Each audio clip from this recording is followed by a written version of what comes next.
It's an ominous sight. This large male bottlenose dolphin lies dead on the Virginia coast, while other dolphins swim by, potential victims of what's been declared by scientists as an unusual mortality event in the mid-Atlantic region.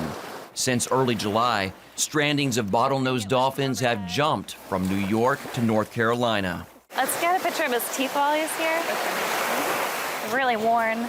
In fact, for the months of July and August, these strandings were more than 9 times the historical average, reaching a total of 430 through September 2nd. He might have some lesions. Yeah, it's kind of hard to see. Once they decompose, it can be a lot harder to see it. When they end up on the Virginia shores, the aquarium stranding response team recovers the dolphins and transports them to the Marine Animal Care Center in Virginia Beach. That's where marine biologists perform what's called a necropsy to determine the cause of death. To give you a better idea of the magnitude of the crisis here, on average in July of each year, the Virginia Stranding Response Team recovers around 6 to 7 dolphins. In July of this year alone, they recovered just shy of 50. We examine the entire animal, outside and inside. So we do an external exam to look for any signs of human interaction. But we also look inside to see if there are any unusual pathologies. One thing we've been seeing are oral lesions on the animal, so lesions around the mouth, and internally. The lungs seem to be an affected organ, lots of lesions in the lungs, although there's been some variability with what we see. We're taking a ton of samples. And these samples are shipped all over the country at different labs. Yep. Susan Barco is the research coordinator for the Virginia Aquarium and Marine Science Center. Migratory patterns cause a great number of bottlenose dolphins to make their way into the waters off the coast here. We have a lot of dolphins here, and we think that that's the reason why we've had so many strandings. If this disease is affecting a certain percentage of the population, if you have more dolphins, then you would expect to see more strandings. But what's killing them?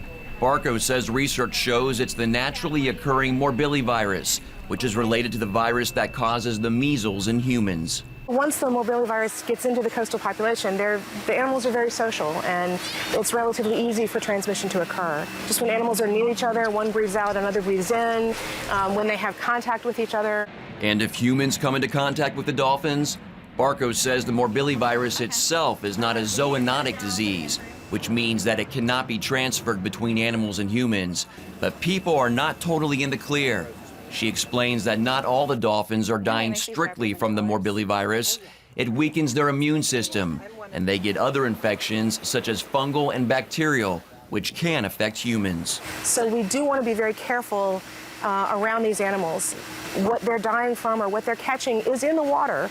And so anybody that has a compromised immune system or an open wound should be careful when they're swimming in the ocean anyway, and certainly shouldn't be near these animals. Right now, there is no way to prevent the spread of the virus among dolphins, and no vaccines or antiviral medications.